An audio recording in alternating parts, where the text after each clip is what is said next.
Entendu, je jouerai le jeu. Je ne l'ai jamais fait. Le prosélytisme n'est pas mon fort, mais puisqu'on m'interroge, les yeux dans les yeux, je ne me déroberai pas. J'ai essayé de bien réfléchir posément, de me prendre en main, de me rassembler. Il ne s'agit pas de discourir, mais d'atteindre et de livrer le noyau de moi-même.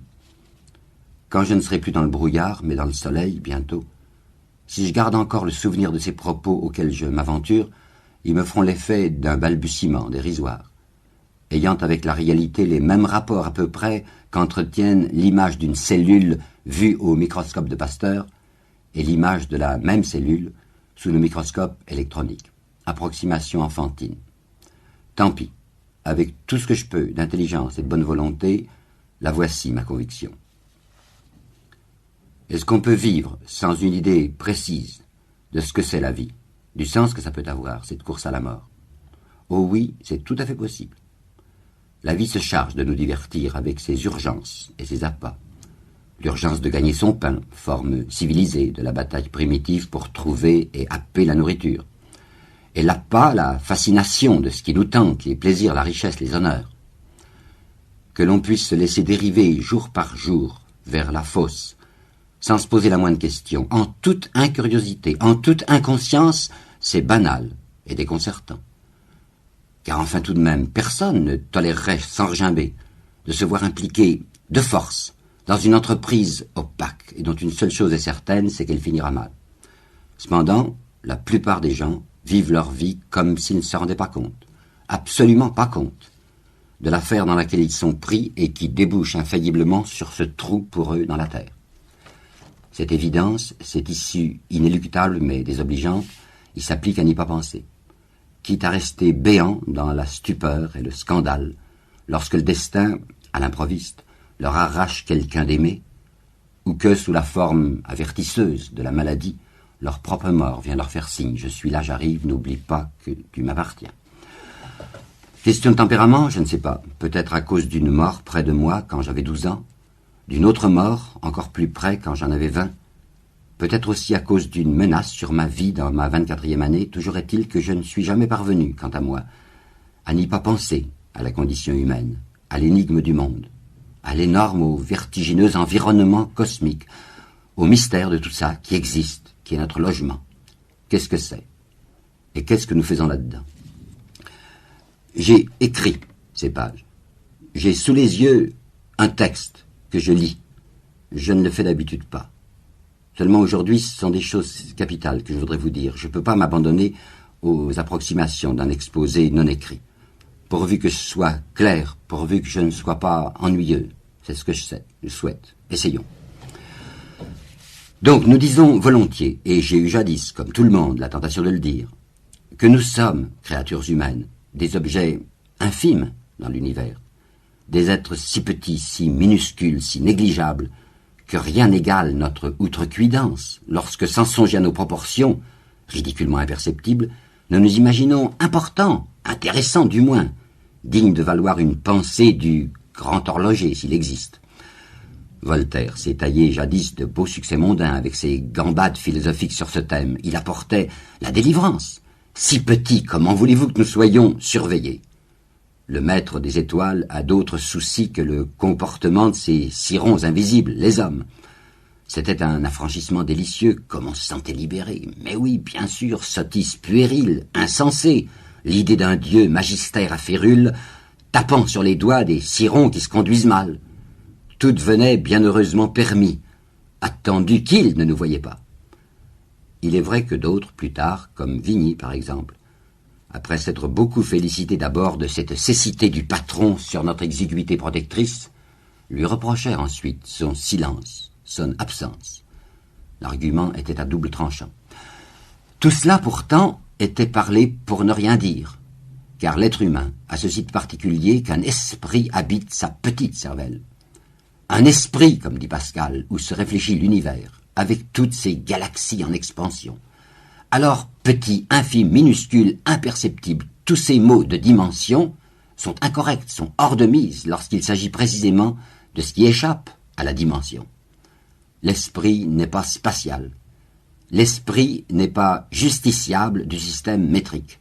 C'est pas parce que l'homme dans son corps est imperceptible, en effet, quand on le compare aux constellations, c'est pas pour autant qu'il apparaîtra négligeable, lui qui pense cette immensité et qui s'apprête même aujourd'hui à la conquérir. L'homme n'est pas perdu dans un monde sur lequel son esprit a pouvoir. Vous me suivez? Alors je continue. L'application aux données de cette intelligence dont nous disposons, ça s'appelle la science, la connaissance. La science mène une enquête.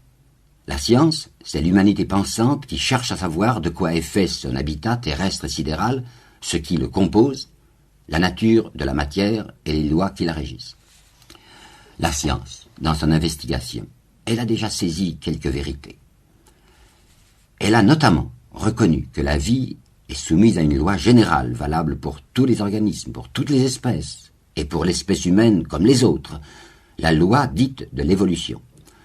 De la première pulsation dans les boues originelles, du premier battement de la cellule première jusqu'à l'homme d'aujourd'hui, c'est le même mouvement qui se prolonge. Évolution par processus de complexité croissante. Toutes les dissemblances qui séparent de la cellule initiale ce complexe évolué, qu'est l'homme, doué de raison, ne prévalent pas contre le fait que l'homme est inclus dans la ligne, qu'il est un produit de l'évolution, un produit singulier, faisant époque, car l'humanité constitue la section pensante de la vie.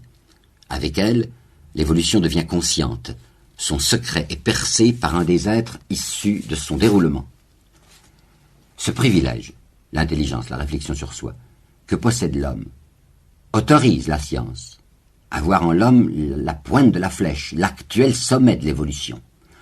Si aiguë que soit l'extrémité de cette flèche, sa pointe n'en est pas moins de la même matière que le reste. Halte, halte, diront certains. Et s'il y avait eu création soudaine, intervention surnaturelle, si Dieu, à tel point de la courbe, avait effleuré de son doigt, comme l'a représenté Michel-Ange, le doigt d'Adam, communiquant à l'homme une âme tout à coup. La science s'interdit ses recours aux explications externes. Elle poursuit toute seule son enquête. Alors nous en étions à ceci, que l'homme est de la même substance, dont est faite la matière vivante apparue sur notre globe dans la nuit des temps, comme on dit. C'est un enseignement capital, lourd d'une implication qu'un Jaurès avait dégagée dès 1892, bien avant Teilhard de Chardin. Puisqu'il y a continuité, sans hiatus, entre la cellule primitive et l'être humain, c'est donc nécessairement que l'esprit, que la conscience était déjà présent, de quelque manière sourde, latente, dormante, mais réelle, déjà présent dans la cellule initiale. Le surgissement de l'esprit sur le parcours de l'évolution révèle, atteste qu'il palpitait déjà cet esprit, caché mais vivant, au point de départ de l'évolution. Autrement dit, la matière d'où est sortie la vie, cette matière dont la science de plus en plus découvre qu'elle n'est pas inerte et qu'au contraire elle est en son intimité le nœud de forces inouïes, la matière est au vrai la virtualité de l'esprit.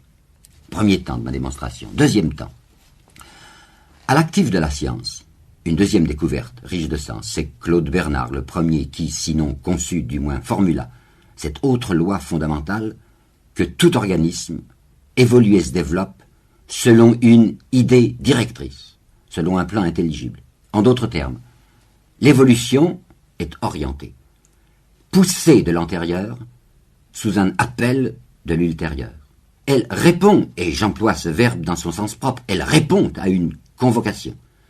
Tout se passe comme si l'évolution travaillait sur une idée posée en avant d'elle, qu'elle semble obscurément connaître, à laquelle, en tout cas, elle fournit réponse. L'évolution, comme aimantée, va dans le sens d'une spiritualisation croissante. Alors, nous tenons les deux bouts de la chaîne.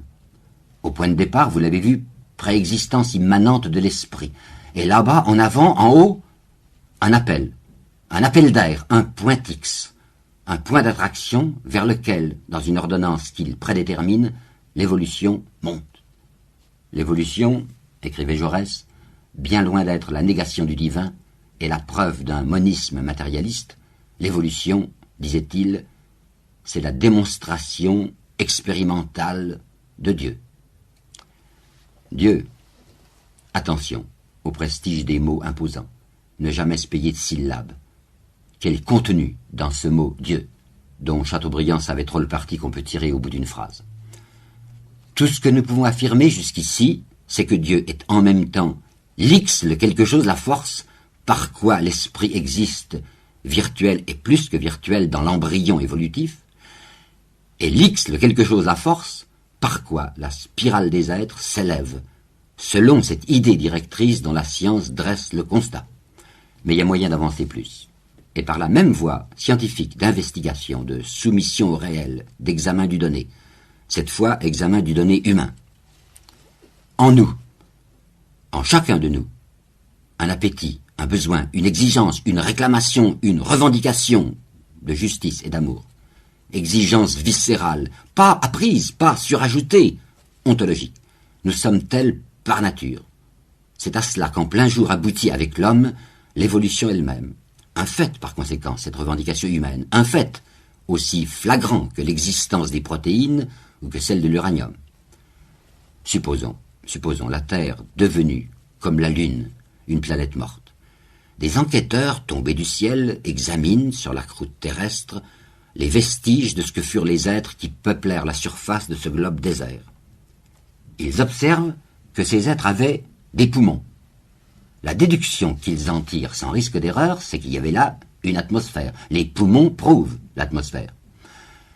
Dans le secteur où s'applique maintenant notre recherche, à savoir les composantes de l'individu, la nature de son esprit, une déduction rationnelle est possible, aussi rigoureuse et aussi contraignante que celle qui permet de conclure de l'existence des poumons à l'existence d'un air respirable.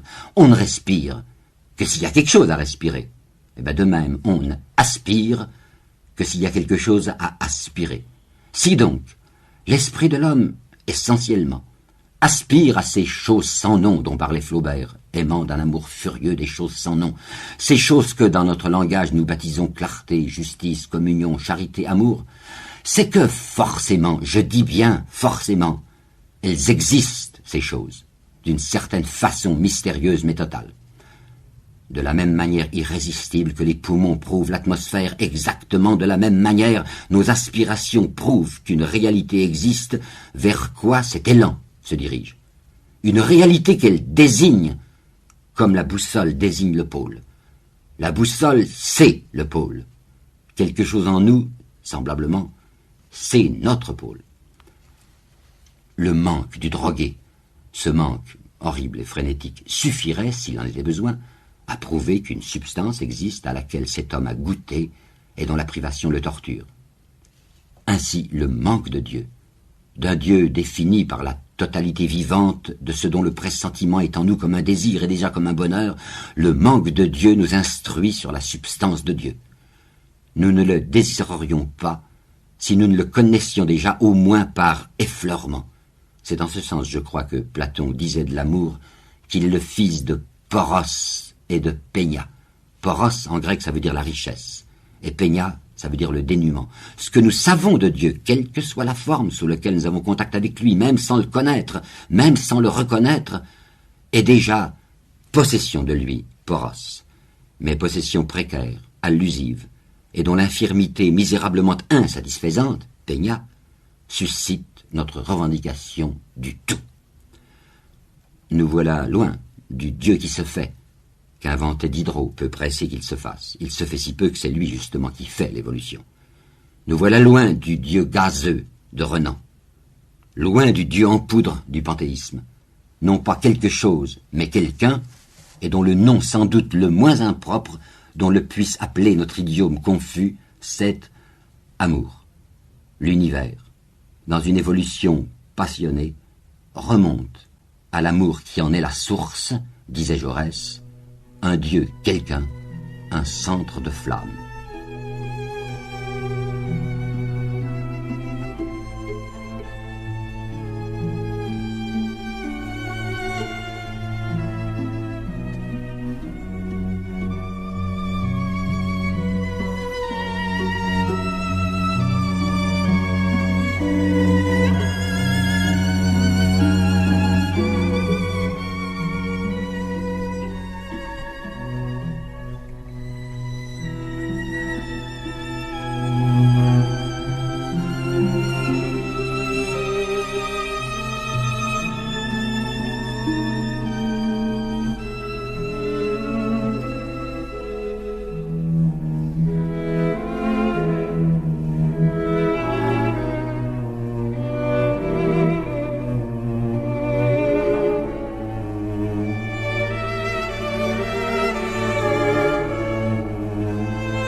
Alors cette certitude, si je vais au-delà, ce n'est plus désormais par le mouvement de ma raison, mais c'est par une sorte de pari.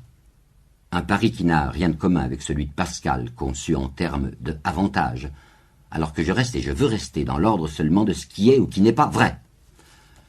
Ma conviction profonde, à moi, c'est que le Dieu de Jésus-Christ est effectivement ce quelqu'un dont notre esprit décèle l'existence par l'unique interrogation du donné. Là, je saute le pas, je le sais bien. Dans une affirmation qui n'est plus de science, mais de foi. Je fonce dans la direction de ce feu, dont je sens la chaleur plus nettement encore que je ne vois sa lumière. Et dans cette violence d'une étreinte, incompatible à jamais avec toute disjonction, les seuls comptes que j'ai à rendre à ma raison concernent la légitimité de mon choix, ce parti que tu prends, ce pari que tu engages. Est-il ou n'est-il pas autorisé par la règle suprême ne rien admettre que récuse notre esprit dans la plénitude de sa loyauté?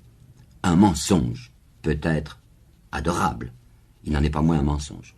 L'honnête homme, l'homme tout court, se doit de dire non au mensonge. Le mensonge est notre pire ennemi. Un acte irraisonnable n'est pas un acte déraisonnable. Et ce que n'ordonne pas la raison, mais que la raison ne condamne pas, doit avoir du moins ses raisons. Mes raisons à moi, ce sont les suivantes.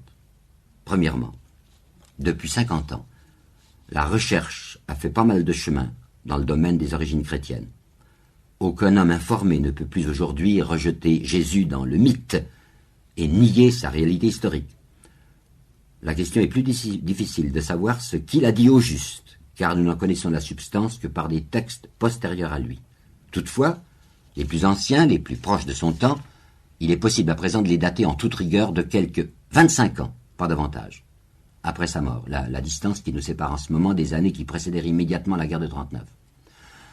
Le traitement que faisait subir à nos sources d'information un Loisy ou un Guignebert, cette censure qui ravageait nos textes, qui les mettait en miettes au nom du bon sens, rien qui soit plus directement contraire à l'esprit scientifique. Gilson disait volontiers en riant: ce qui étonne les professeurs perd pour eux le droit d'exister. Que d'exemples dans l'histoire des sciences, de dogmatisme pitoyable, répudiant comme non conforme tel fait d'expérience, refusant le visa à telle réalité incontestable. Deuxième raison.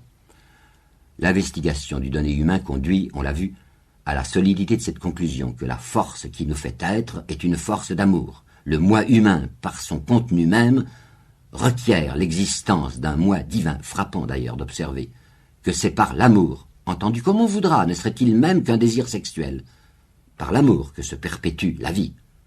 Or, le christianisme a pour premier article « Dieu est amour ».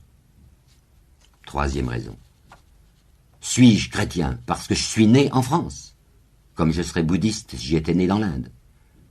Mais la France est peuplée de gens qui ne croient plus au christianisme. Mon père n'y croyait pas. Et c'est avec une attention avide que j'ai voulu connaître les religions présentes et passées, que je sois né en effet dans l'ère d'influence du christianisme. Si cette condition faite à ma pensée rendait nécessaire, impérieusement nécessaire, l'examen du dehors, elle ne constituait pas un motif suffisant pour me roidir contre une proposition que m'adressait mon milieu. Et c'est en connaissance de cause que je peux dire aujourd'hui la supériorité éclatante à mes yeux du christianisme sur toute autre philosophie religieuse, surtout en ce qui concerne l'ajustement possible de cette foi aux résultats positifs et croissants de l'analyse scientifique. Quatrième raison. J'entends le rire ou je vois le sourire de qui lève les épaules devant l'argument qu'une certaine apologétique naïve croit pouvoir tirer en faveur du christianisme de son universalité et de sa persistance déjà presque 2 fois millénaire. Si peu universel le christianisme, dit-on, que les 2/3 au moins de l'humanité l'ignorent ou le rejettent. Et c'est enfantillage que d'évoquer sa durée merveilleuse quand on songe à ce que sont 2000 ans dans l'histoire de la Terre, ou seulement dans la préhistoire humaine, 600 000 ans, grosso modo, on le sait, qu'il y a des hommes sur la Terre. Et vous prenez des airs souverains parce que votre petite crédulité d'aujourd'hui subsiste dans votre coin et déclinante depuis une pincée de siècles. Objection plus débile encore et plus ingénue que les thèmes de propagande auxquels elle prétend répondre. D'abord, si le nombre des chrétiens est faible, beaucoup plus grand tout de même, est celui des hommes qui croient au même Dieu, car le tronc est unique d'où sont sortis les trois rameaux du judaïsme, du christianisme et de l'islam. Le juif croyant, le catholique, le protestant, l'orthodoxe et le disciple de Mahomet, c'est le même Dieu qu'ils aiment. Et si je me méfie du mot « église », qui fait chapelle, qui fait secte, je n'oublie pas que le sens vrai de ce mot grec est « assemblée », communauté, et que la théologie elle-même distingue soigneusement ce qu'elle appelle le corps de l'Église, souvent si misérable, de l'âme de l'Église, l'esprit de la communauté infiniment plus vaste, où se réunissent tous les hommes, qui au moins un peu, au moins un petit peu, pensent à autre chose qu'à leur sexe ou à leur compte en banque. La communauté des cœurs purs, les hommes de bonne volonté. Quant au peu d'ancienneté de la religion chrétienne, mais tant mieux que cette foi soit jeune. Jeunes aussi les découvertes nucléaires, et pas prêts, j'imagine, de voir s'épuiser leur richesse. Les siècles, page à page, épellent l'Évangile. C'est Lamartine qui écrivait ça, lequel n'était en aucune façon le bêta bleuâtre que d'aucuns se figurent.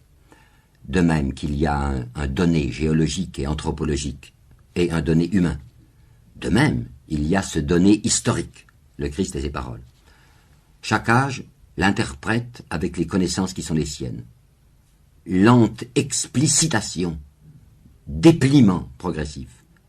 La science aide à mieux comprendre la révélation, comme si le mot du secret vers lequel s'achemine la recherche nous avait été murmuré d'avance.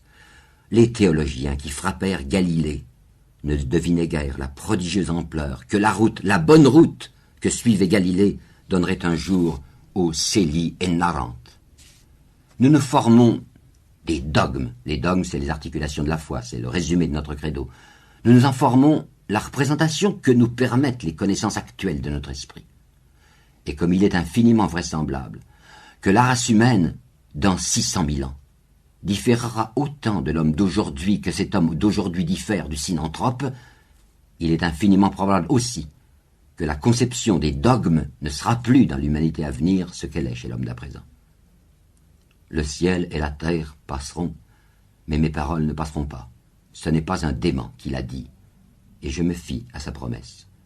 Développement certain de ce que nous appelons dogme. Le message lui-même n'a pas à évoluer, il est ce qu'il est, livré à nous une fois pour toutes. Mais c'est nous qui bougeons par rapport à lui, et qui pénétrons plus avant dans ses profondeurs. À mesure que l'humanité évolue, elle ne cesse pas d'en découvrir les implications nouvelles, illuminantes et salvatrices. L'infortune du christianisme, en beaucoup de lieux, pour me borner à ce que je connais bien, disons, en France. Le malheur du christianisme, c'est le sort que lui ont fait les chrétiens. Certes, la parole du Christ n'est pas plus responsable de la Saint-Barthélemy que la recherche nucléaire ne l'est d'Hiroshima.